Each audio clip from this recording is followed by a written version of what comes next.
어제 저희들은 마태복음 21장 앞부분을 통해서 예루살렘으로 입성하시는 예수님에 대해서 살펴봤는데, 나귀를 타고 예루살렘 안으로 들어오신 예수님이 가장 먼저 무엇을 하셨는가, 오늘 말씀은 거기에 대해서 말해주고 있습니다. 그래서 12절 위에 보면 소제목이 나오는데 성전을 정결하게 하시다로 되어 있습니다. 그러니까 예수님께서 예루살렘에 입성하신 다음에 가장 먼저 하신 일이 성전을 깨끗하게 정화시키는 일이었다는 겁니다.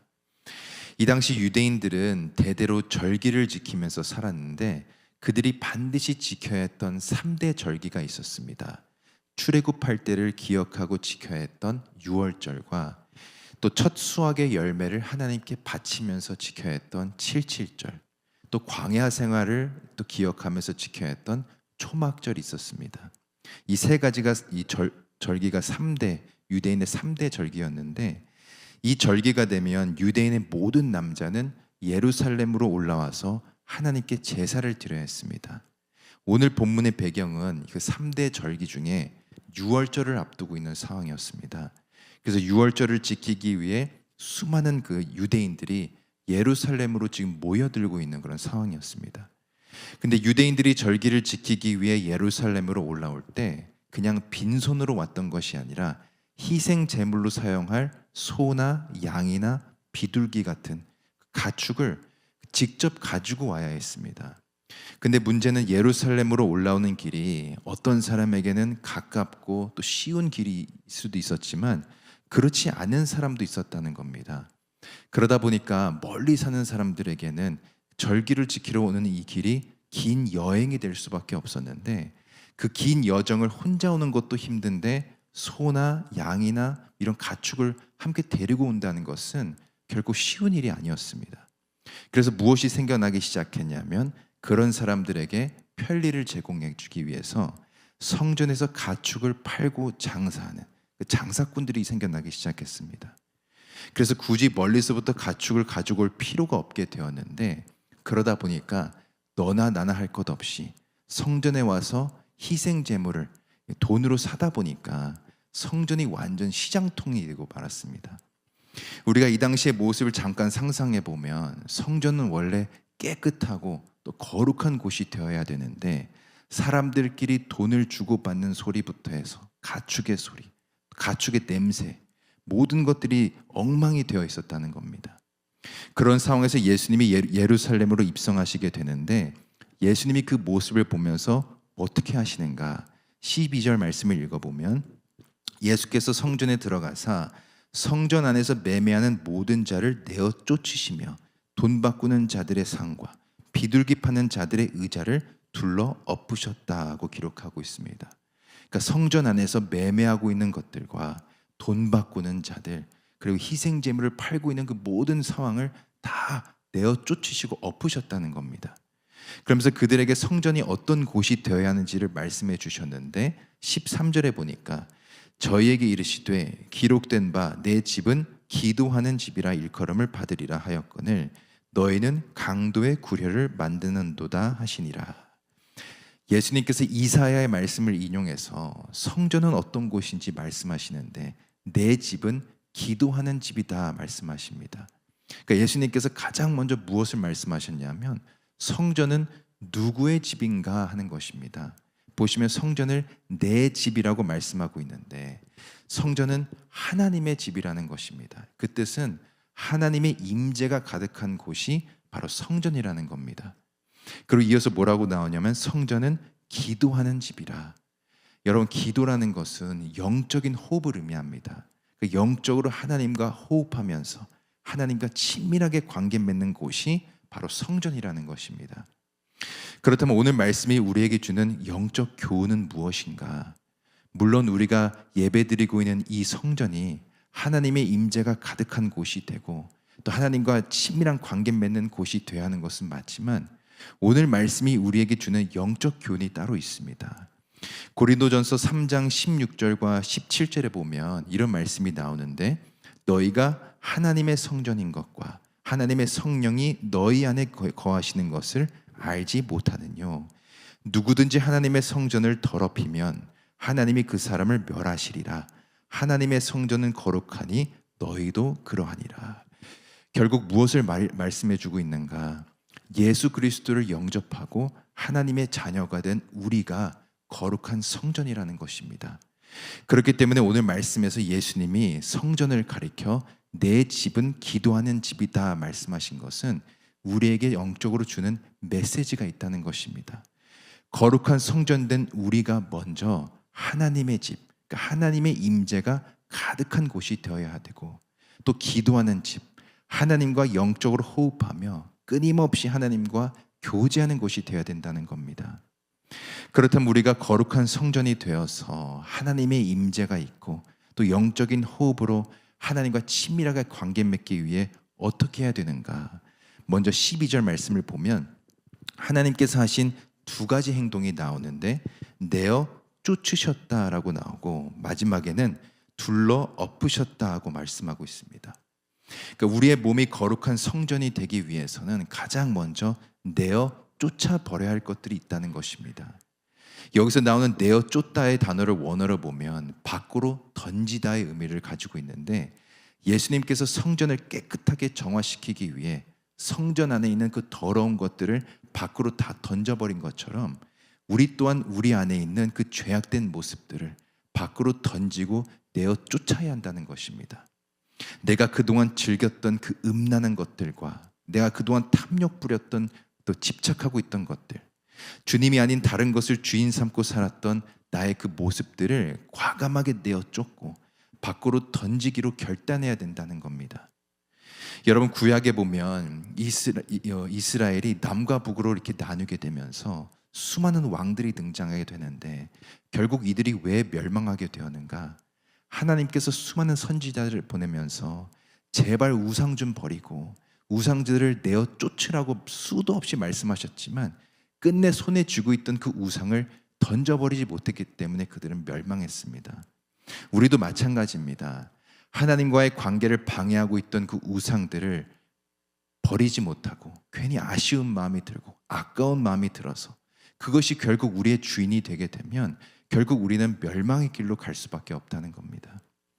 또 이어서 보면 예수님께서 둘러 엎으셨다고 나오는데 이 말의 뜻은 땅을 갈아엎는 것과 비슷한 의미를 가지고 있습니다. 호세아 10장 12절에 보면 지금이 곧 여호와를 찾을 때니 너희 묵은 땅을 기경하라라는 말씀이 나옵니다. 땅을 기경한다는 것은 땅을 완전히 갈아엎는다는 것을 의미합니다. 예수님께서 성전을 정화시키기 위해 장사하고 있던 모든 것들을 다 둘러 엎으신 것처럼 우리의 마음을 다 갈아엎고 기경해야 깨끗한 성전이 된다는 겁니다. 여러분, 땅을 기경하지 않으면 절대로 좋은 열매를 맺을 수 없습니다. 마찬가지로 우리가 날마다 우리의 모습을 기경하고 갈아엎지 않으면 결국 거룩한 성전의 삶은 살아갈 수 없게 되는 것입니다.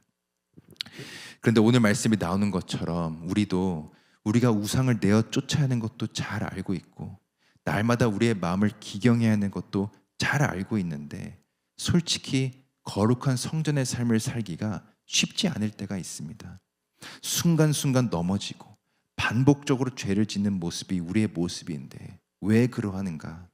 그것은 우리가 우리의 의지로 그것을 하려고 하기 때문에 그렇습니다. 내가 가진 힘으로 내가 정결한 삶으로 나아가기 위해 노력하기 때문에 우리는 연약해서 날마다 넘어지고 또 실수할 수밖에 없는 것입니다. 그렇다면 우리가 이처럼 우리 안에 있는 우상들을 내어 쫓고 또 우리의 마음을 기경하고 갈아엎어서 거룩한 성전의 삶을 살 수 있는 방법은 무엇인가? 오늘 말씀은 두 가지를 말해주는데 가장 먼저는 오직 예수 그리스도께로 나오는 인생이 되어야 된다는 겁니다. 본문 14절에 보면 소경과 저는 자들이 성전에서 예수께 나오매 고쳐주시니 말씀합니다. 성전 안에서 장사하고 돈을 주고받던 사람들과는 완전히 다른 모습으로 이 성전을 지키고 있던 사람들이 있었는데 소경과 저는 자들이 성전 안에서 예수님이 오신 것을 보고 예수께 나왔다라고 기록하고 있습니다. 여기서 나왔다는 단어를 원어로 보게 되면 갈급한 심령으로 나왔다라고 되어 있습니다. 그러니까 그냥 나온 것이 아니라 갈급한 심령으로 예수님 아니면 안 된다는 마음으로 나왔다는 겁니다. 그러자 그들이 어떻게 되냐면 예수님으로 인해 그들의 삶이 회복되는 것을 볼 수 있습니다.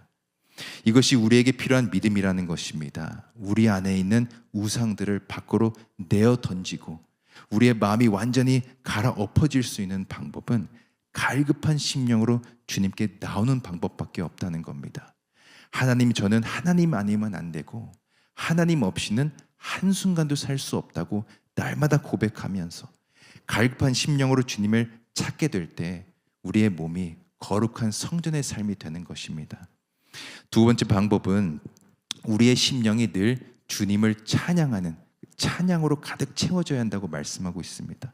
15절 말씀을 보면 대제사장들과 서기관들이 예수의 하시는 이상한 일과 또 성전에서 소리질러 호산나 다윗의 자손이여 하는 아이들을 보고 분하여 라고 말씀하고 있습니다.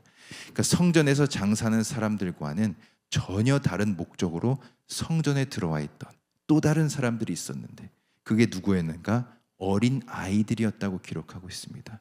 근데 그들이 성전에서 뭘 했다고 나오냐면 호산나 다윗의 자손이여 부르면서 예수님을 찬양하고 있었다고 기록하고 있습니다. 그 모습을 보고 대제사장들과 서기관들이 화를 내게 되자 예수님이 16절에 어린 아기와 젖먹이들이 입에서 나오는 찬미를 온전케 하셨나이다 함을 너희가 읽어본 일이 없느냐. 예수님이 그의 어린 아이들의 찬양을 온전케 하시는 것을 볼 수 있습니다. 여러분, 우리가 거룩한 성전의 삶을 살아가려면 우리 안에 늘 하나님을 향한 찬양의 고백과 간증들이 끊이지 않아야 된다는 것입니다.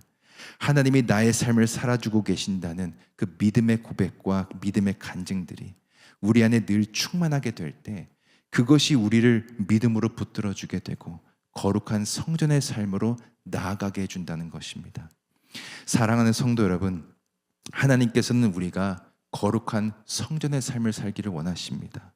그러기 위해서는 우리 안에 있는 그 죄악된 모습들을 내어 쫓고 완전히 갈아엎어야 되는데 그러기 위해서는 우리가 갈급한 심령으로 날마다 주님을 찾아야 되고 주님을 찬양하는 고백들로 우리의 심령을 가득 채워야 된다고 오늘 말씀을 가르쳐주고 있습니다.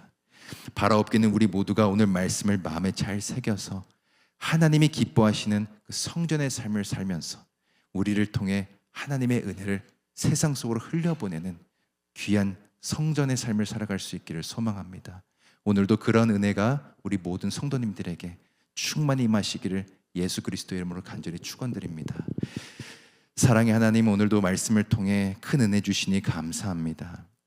저희들 거룩한 성전임을 잊지 않게 하시고 하나님을 찾는 갈급한 심령과 하나님을 찬양하는 고백들로 가득 채워지는 인생 되게 하여 주옵소서.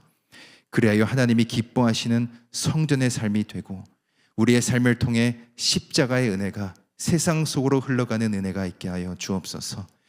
오늘도 간절한 기도의 제목들을 가지고 나오신 귀한 성도들을 기억하시고 하나님의 뜻과 계획 안에서 모든 기도가 응답되는 귀한 은혜가 있게 하여 주옵소서. 특별히 몸이 아프신 성도들과 또 영적으로 힘들어하고 있는 성도들을 기억하셔서 머리부터 발끝까지 안수하셔 주실 때 모든 아픔이 깨끗이 회복되게 하시고 깨끗이 치유되는 역사가 일어나게 하여 주옵소서. 오늘 하루도 하나님께 모든 것 맡겨드리며 살아계신 예수 그리스도의 이름으로 기도드립니다. 아멘. 주기도문으로 기도회를 마치겠습니다. 하늘에 계신 우리 아버지여, 이름이 거룩히 여김을 받으시오며 나라의 임하옵시며 뜻이 하늘에서 이루어진 것 같이 땅에서도 이루어지이다. 오늘날 우리에게 이루어할 양식을 주옵시고 우리가 우리에게 죄진 자를 사하여 준 것 같이 우리 죄를 사하여 주옵시고 우리를 시험에 들게 하지 마옵시고 다만 악에서 구하옵소서. 대개 나라와 권세와 영광이 아버지께 영원히 있사옵나이다. 아멘.